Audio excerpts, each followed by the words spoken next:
Good afternoon, good morning, everybody. My name is Colin Lewis. I'm the MC for this webinar. We're going to give it one more minute just to make sure everybody can get on board and get ready and get their cup of coffee or get their cup of tea and get themselves pinned down for what's going to be a great session. We're going to be about 35 to 40 minutes max, and we're going to pack a lot into it.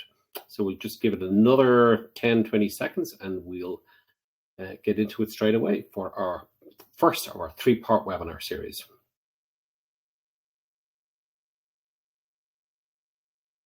Okay, well, I think it's about time to go. Good afternoon, good morning again. My name is Colin Lewis. I'm the MC for your webinar today. Welcome to the Disruption in Distribution webinar series brought to you by Kyte. During this webinar series, we're going to be talking about how airlines, aggregators, and sellers are going to address the challenges of distribution. We've got a stellar lineup today. Over the next 34 minutes, we're going to get down and dirty with understanding airline distribution, what's happening both today, and we're going to talk a little bit about the future as well. And to start off, let me get our panels to introduce themselves. So a short introduction, tell us about your name, what you do, who you work for, and tell us a little bit more about yourself. So Dominic, you're on my top right here. I'm going to start with you. Thanks, Colin, and welcome everyone. So my name is Dominic Tucker. I am the Senior Distribution Manager for easyJet PLC. So my role is responsible for sort of managing the strategy and the relationships for our indirect channels. So easyJet is very openly, direct is best, but we acknowledge that there is a large part of our indirect channel travel management companies, leisure companies that will not book on the web, but need to have an intermediary, hence why we have partnerships with people like Kyte and AGW. Thank you very much, Dominic. David, I'm looking at you to give you a short, snappy intro as well. Thank you very much, Colin. Welcome, everybody. I'm David from AirGateway. I'm the head of sales and marketing here, and AirGateway is primarily an NDC aggregator. So we work primarily in the managed travel space with offline agencies and TMCs, solving then the adoption pain points with NDC. So we're going to talk a little bit about that, but mostly about what we do with Kyte and with easyJet here, how that kind of blends together and why it makes sense. Thank you, David. Alice, over to you. Good morning, good afternoon, everyone. I'm Alice, co-founder and CEO of Kyte. And Kyte essentially offers a standardized distribution API for airlines and sellers wanting to do direct connects without having to do multiple integrations. And my name is Colin Lewis. I'm your MC and host, and I've got a background in airline and travel tech marketing. So I know a little bit about the topics, but we've got some real experts on here. And I want to start off, I'm going to go back to Dominic. By the way, we've over 100 people signed in from around the world, so we know this topic is hot. David, I'm going to go to you. And well, first of all, I was reading in the newspaper here in London yesterday that you've had a very good year and you've made a very large dividend payment as well. So obviously things are doing pretty well at easyJet, which is great to hear.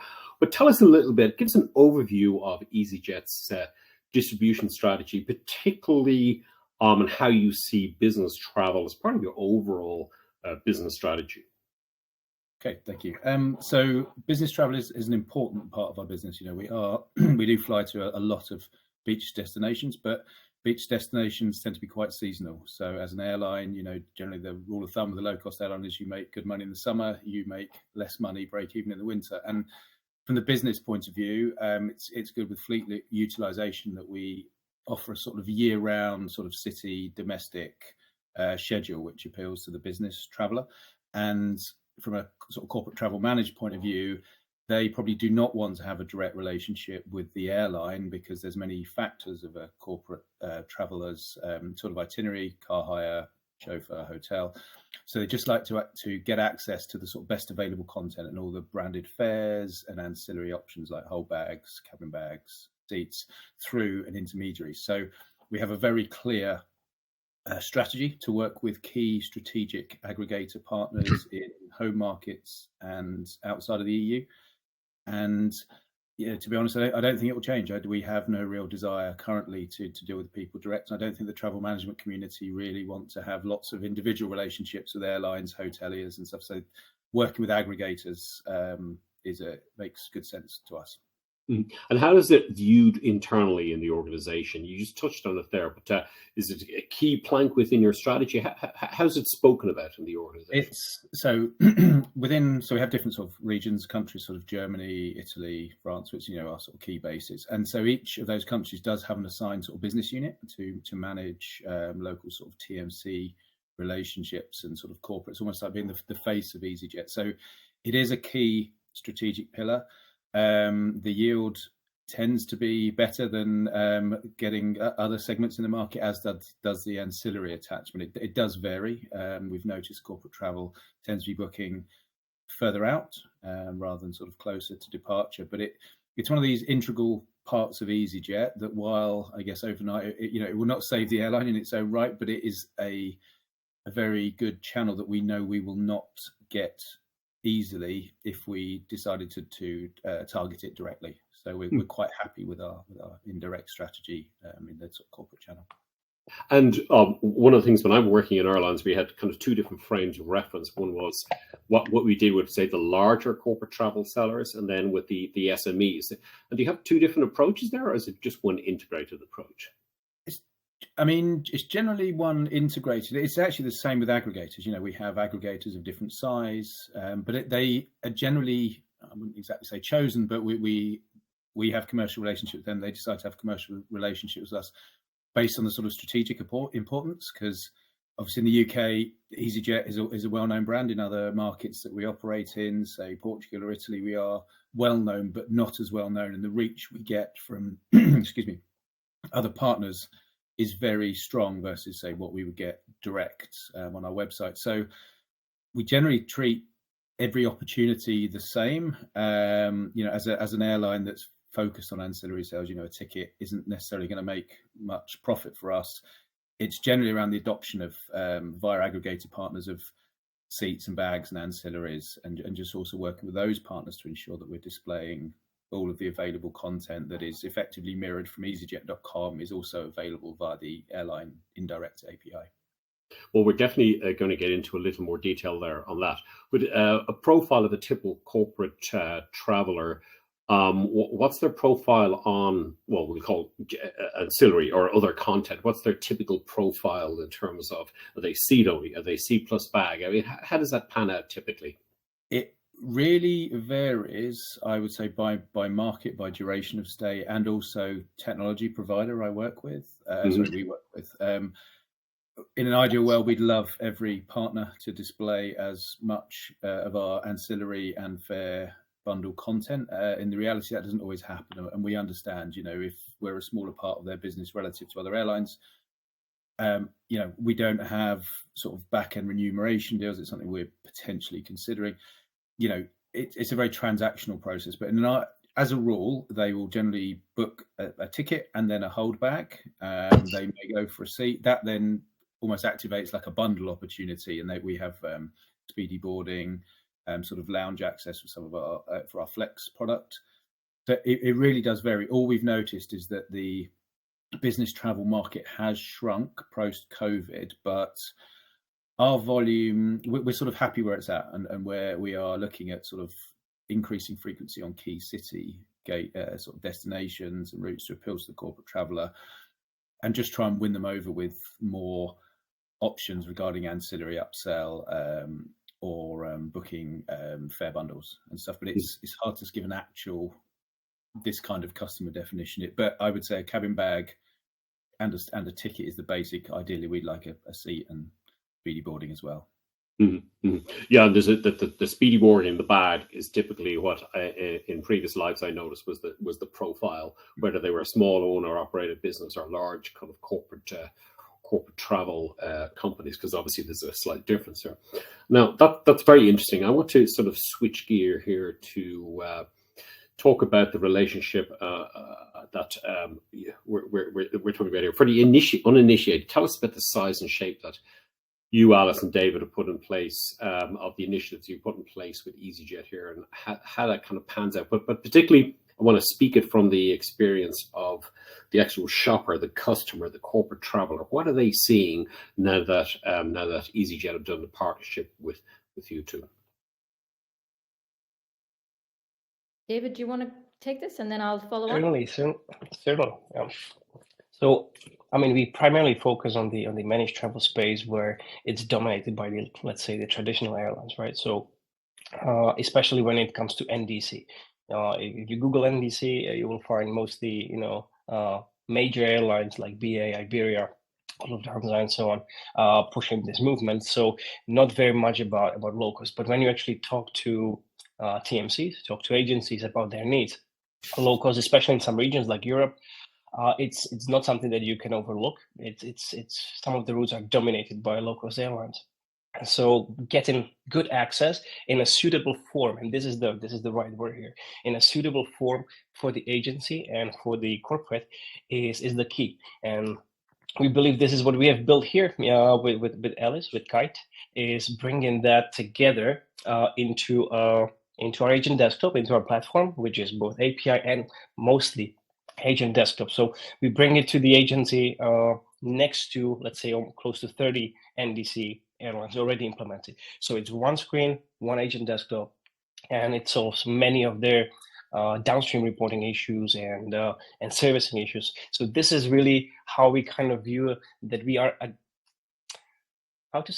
we are solving a need that so far they were trying to, bypass or solve through websites or scraping and stuff like that. So, Alice, whatever you want to add. What is the content we're talking about here? Maybe for the uninitiated in the audience, because obviously we've got different levels of experience listening to us today from all over the world. What sort of content are you enabling and making available? Right. So it's maybe Alice, you can add on that. It's just full bundles and fares and so on. Yeah, I think maybe I'll just add my point of view here. So if you think about what API distribution, both NDC and proprietary is, it's about democratizing how we book travel and basically putting more options and flexibility at the fingertips of either the agent or the traveler themselves. And essentially, I think why we're really excited about working with Air Gateway is because they've done an amazing job at connecting to these multiple NDC APIs and making all of this NDC content available to multiple travel agents who wouldn't have the bandwidth or the resources to perform all of these direct connects and have them available in a single platform. And so now that through our API, through the Kyte API, they were able to do a direct connect with easyJet, you're now starting to see low-cost content alongside the NDC offering. And it's, I think, it really suits the kind of content that is there, because NDC from the traditional airline world is about offering an end-to-end solution with many more options and flexibility. And through the Kyte API, obviously, they're able to access all of the functionalities that really mirror the easyJet website, as Dominic said, especially now that easyJet has introduced these new bundles that essentially include more options into different types of fares. So I think that's what this partnership is about, and why we're really excited that a savvy company like Air Gateway has trusted us to perform a direct connect through us. Now we're getting some questions coming through as well. So before I ask my next question, here's a question here for us here. What other airlines are Kyte connected to directly? Are there other airlines, or are you working on other airlines? Are they planned for this integration? So just to kind of give us a direction of travel, if you'll forgive the pun, Alice.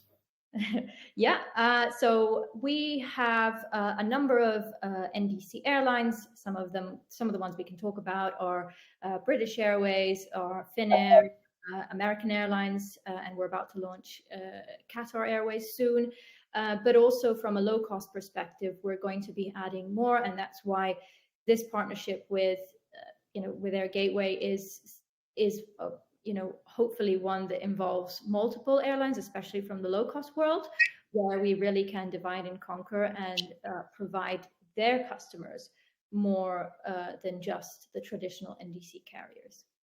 Well, I'm going to ask a pointy question, or a pointed question, I should say, to David from our Gateway.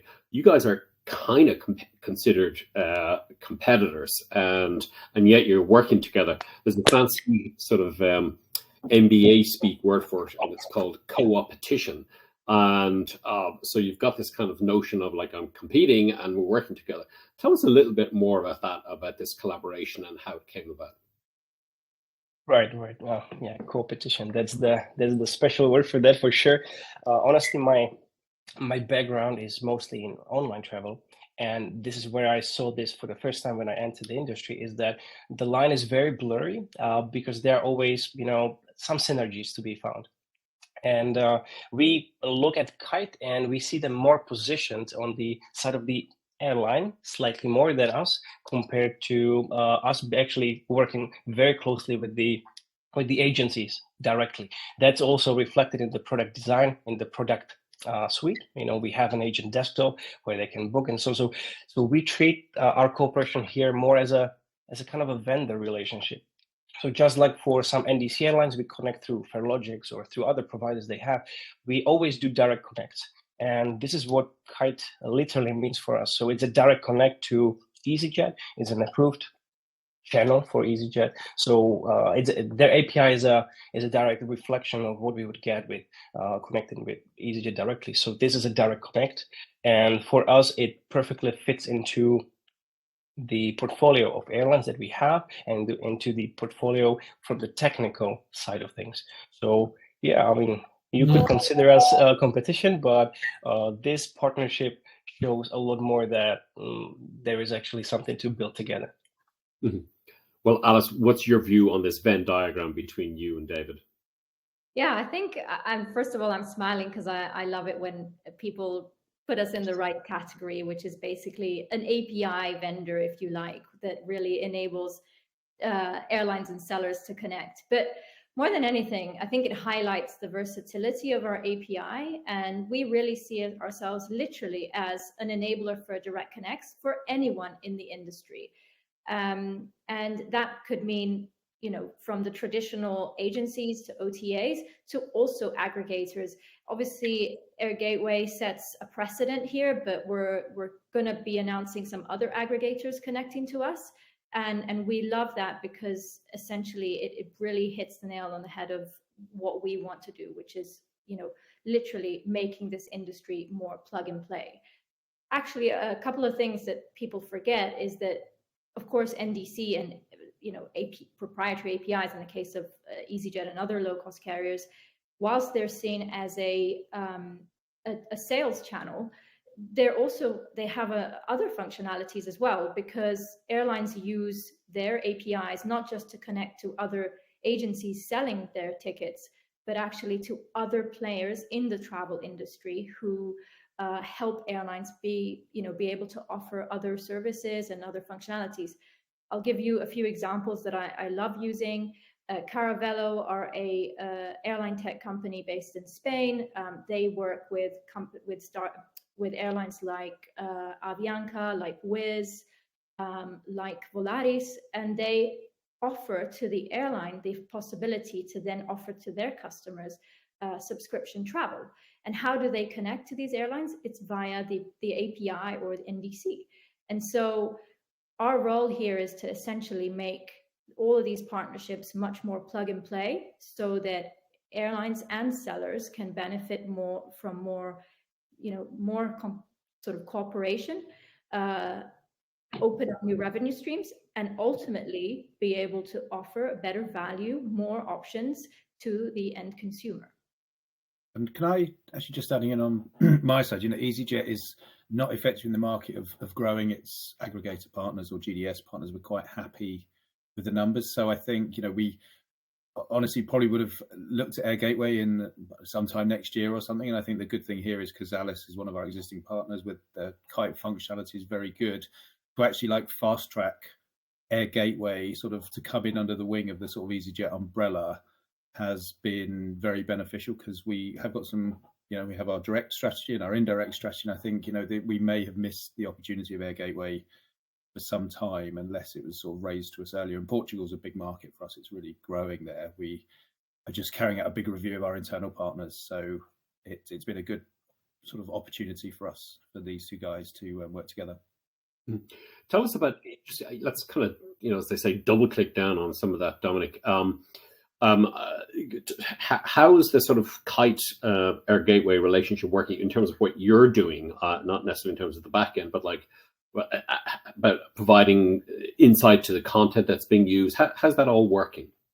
I think a lot of it's around functionality with partners, and what we find we've got some big aggregator partners. They're not as nimble as the smaller guys. Getting things speed to market, getting products loaded, getting agents onboarded. It's a very it's a slick process, and it's quite a simple process. I think where Kyte are at the moment, they are very nimble, but it is scalable. I think when they grow with more partners, we're going to see a sort of athletic approach from Kyte and some of our other aggregator partners that you don't often get with some of the more established high volume partners. And also you're targeting the corporate customers a lot more. There's a lot more sort of hunger going on. I think with some of the traditional aggregators, it's very beach, OTA led. They're doing well. Maybe they don't have the resource, the bandwidth, the inclination to go out there and sort of be hungry and grab more business. Look at where easyJet's current footprint is maybe not as covered, wide, sort of aware with the market as we would like it to. I think it is. So for us, it's good. We fully support sort of partners sort of hungry for business, happy to really want to display all of our content to the sort of diverse customers that we really would not get ourselves. Now, you touched on something earlier on. You said you're not necessarily expanding your sort of roster of aggregators, a roster of collaborators. Is there a rationale in that, or is it just like, no, we've got what we want now, doing what we're doing? I think that there is a balance. So in an ideal world, we like every aggregator showing every seat, bag, product, fare bundle. Some of the yields we get are off versus what we get direct, because we're very focused on ancillary sales aren't, shall we say, where we want them to be. So we're sort of reviewing with our partners our agreements and hoping the displays and their functionality can be better, appreciating they have other airlines and they have a tech stack of priorities. But I think, simply we, as an airline, get a lot of direct traffic today. So our mantra has always been sort of get me a customer I can't get myself. And I think where we are with partners, we probably have that reach and breadth across, I would definitely the EU, some rest of world. There's probably more awareness needs to be done, but it's if we onboard a new partner, it would be robbing Peter to pay Paul. There'll just be some share shift across partners. I think it's only where current partners can demonstrate new niches that we really want to grow the channel, because we sort of feel it's pretty much where we want it to be at the moment. It's a good mix, and to grow it we don't know if that would have a dilutionary effect. Mm-hmm. Well, I'm going to have another difficult question for you to answer, Dominic, on this one here, which is that we all know that the world, as Alice and David pointed out, the low-cost carriers are obviously being very, they're the dominant carrier in many markets, so they're kind of the one that the corporate travel is going to use. But there's obviously a lot of talk in the industry around fees that you're charging, that airlines are charging to access content. And do you want to give us your sort of why this exists? And I know you've got quite strong views, like many airlines, on scraping and so on. You want to give us a kind of an insight into your thinking and the logic there? I think, okay, so I guess where we are as an airline, I've worked for legacy airlines, we're not taking anything away from customers and forcing them down an NDC channel, and if you use EdiFact, we'll charge a surcharge. We've always had like it's called a POS fee. It's effectively a channel selling fee.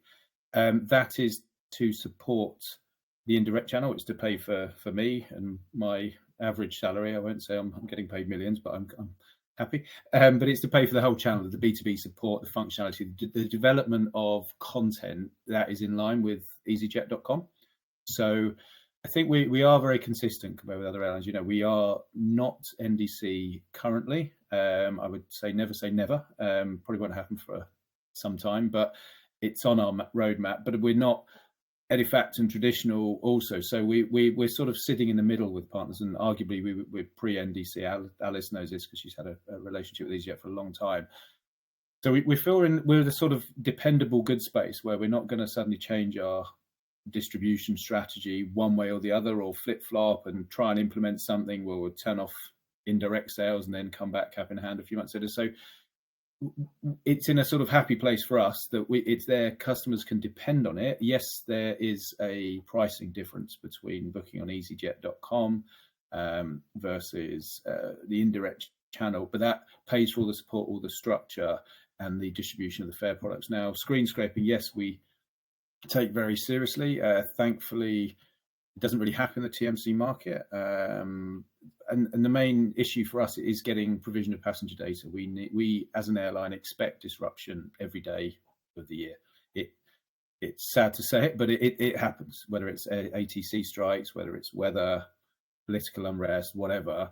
So we need to be in a position to capture all of our partners' customers' details and then our sort of travellers. So having agreements with the aggregators where we can get them to populate it, and obviously customers, B2C customers, but direct on easyjet.com are very strict on that. But the screen scrapers don't always put all the correct information in. So from a servicing problem, that position, that's a challenge for us. So we're very strict on screen scraping, and so we have something like 265 different rules in place across our platforms to prevent screen scraping. It's pretty low now, to be honest, and every month or so, we get new functionality that makes it's harder and harder for people to get access to our content. So it is one of our priorities. If we're going to say indirect partners, you can only book through this channel, we have to ensure that we are enforcing stopping of people booking in sort of via our direct channels, because I get it, people just say, well, what's the point if I can go on your web versus the indirect channel, even if it's not supported. Mm-hmm. Well, it's a key point, Dominic, that you make there with corporate travel, working in airlines. Like, the thing that would pull your hair out would be that you didn't have the contact details for these large corporate customers, and there'd be an operational problem, and then you were left high and dry, and the airline got the rough end of the stick, even though we were actually just doing things to service the customer. So this issue around operational issues is everywhere. I'm just going to cut over to Alice and David, because we've got a question here from Lolas Martinez. The travel agencies that have an API connection with our gateway, do they have all the available easyJet content, or do we need to ask for it? That sounds like a technical question you guys can answer. Maybe I can answer that. We act as a pure aggregator, so we are not a consolidator. So indeed, we are your technical solution to get all of the content, be it NDC, be it easyJet here, low cost, or we do have some third-party content providers as well. But you need to have your direct commercial agreement. You need to be approved by the content provider, which is the airline in this case. So indeed, yes, easyJet here with Kyte, they will have to approve you. They will have to generate a key for us, and then you can source it all through one API and or a one agent desktop. So literally, we can't really facilitate that, but we facilitate the technical infrastructure or infrastructure all around it. Alice, feel free to add anything. No, that's exactly correct. Basically, if you're interested, feel free to reach out to the Air Gateway team. We will create you an API key, subject to obviously easyJet approving you as an agent, and then you will be able to access 4 different fare bundles, all the ancillaries, and we are just about to launch post-ticketing functionalities, which obviously aren't as complex and probably as sort of sophisticated, for lack of a better word, as the traditional carriers, but still provides you with some functionalities to offer to the consumer if they have to make some changes to the easyJet flight. And can I just add, sorry, to date, we've not refused anyone. We have a very, very short list of excluded travel agents. I don't know if the agents that come through our gateway are very, very trustworthy.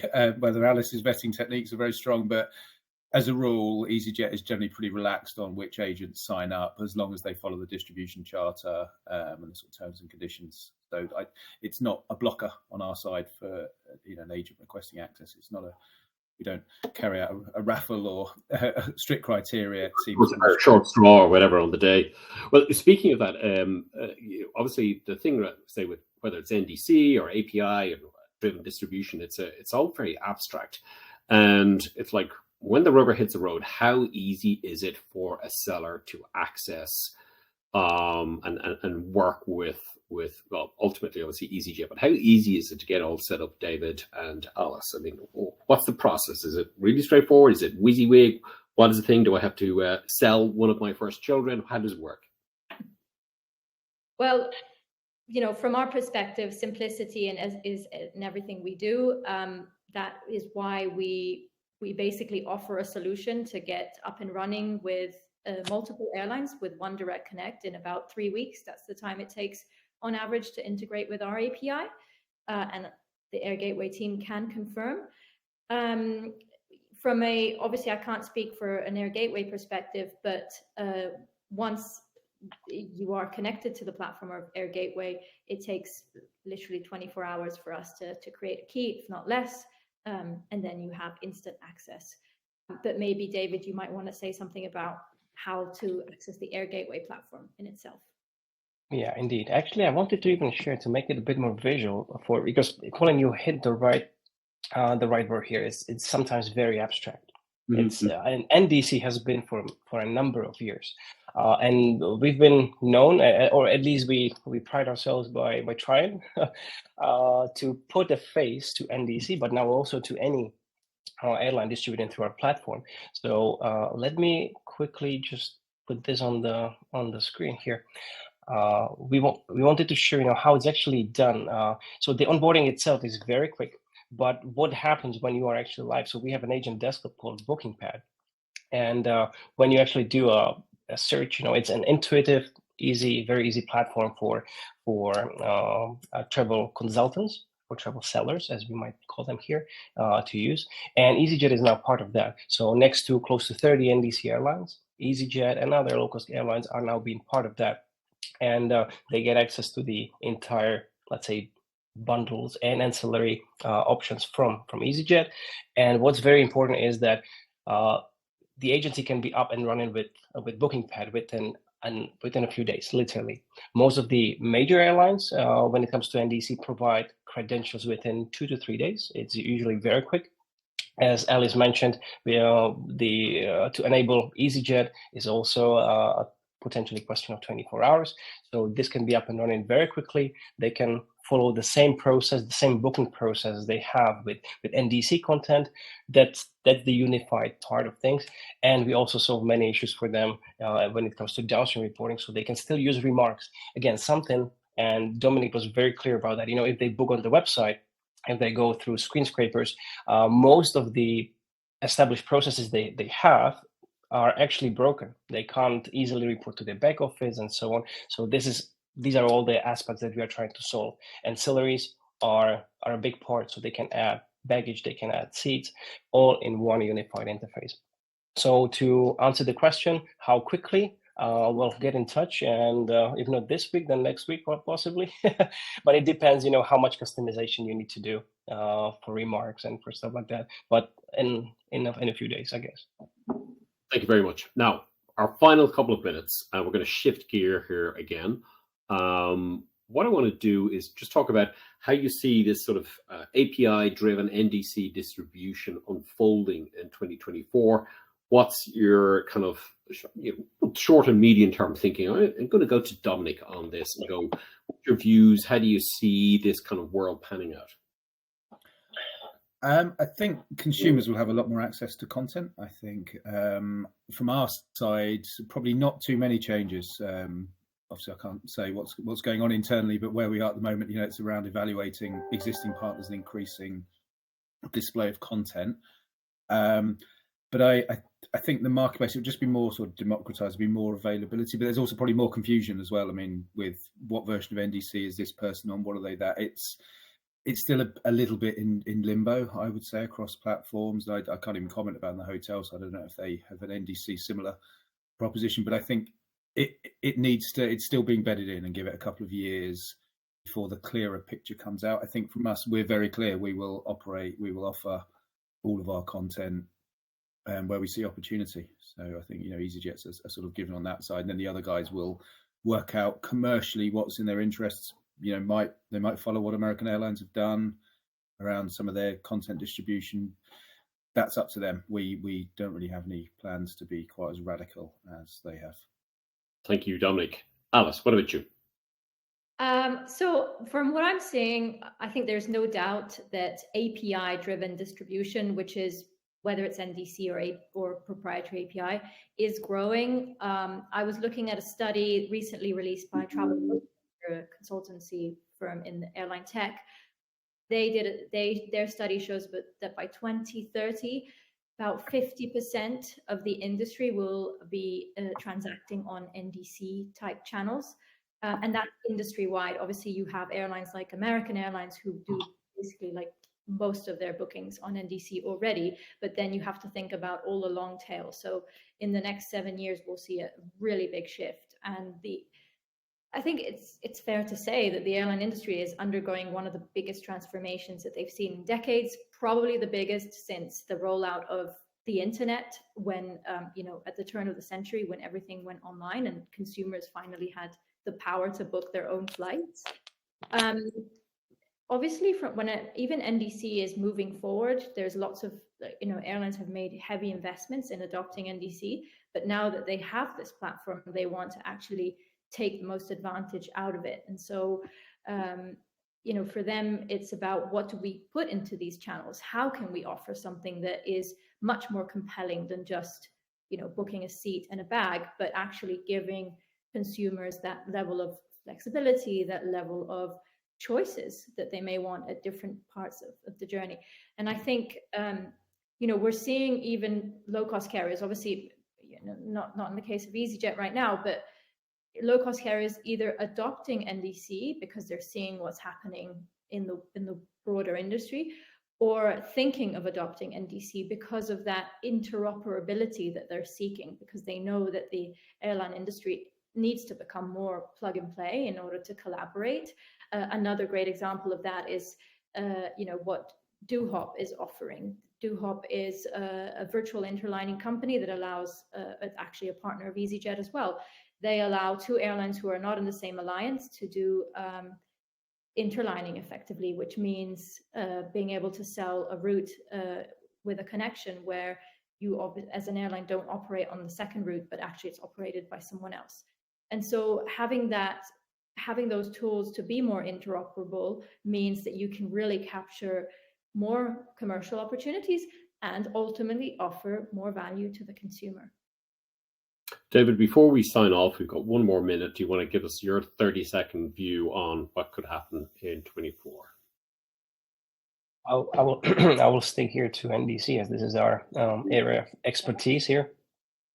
We see stronger push from the airline side for direct distribution that has been accelerated heavily this year, and we believe it's going to continue next year. There are still now more and more talks about sunsetting ad effect on behalf of many airlines. And what we would like to see, I still believe that it might happen for some of the major airlines, is let's say growing maturity in the NDC channel when it comes to servicing. So some of the airlines are already fairly good when it comes to automated servicing on NDC, but this is not what we internally call yet the level 3, the top maturity for airline servicing in NDC. This is where and when their engines start actually treating disruptions properly within their engine to reflect when you ask for a refund through the API. That right now is still kind of on the wish list for many airlines. Hopefully it's going to become a reality in 24. Thank you very much. We're going to wrap up now. I'm going to do one more thing, which is David, if the audience wants to get in touch with you, how can they do that? airgateway.com. Okay. Dominic, if they want to, should they ring 1-800-DOMINIC, or how should they get in touch with you? I think they should speak to our very valued partners, David and Alice, on this one. As I said, we don't really have the resource to handle direct requests, and they will be best able to handle your needs and requests. Thank you very much. Alice, final word with you. How can we get in touch with you? We have a sign-up page on gokyte.com, and if you put webinar in the subject, I think it works like that. Well, I will make sure I will answer personally in the next 24 hours. Ladies and gentlemen, all of you from dialing in around the world, thank you very much for your time. We hope you got a lot from today. We'll see you on our next webinar very soon.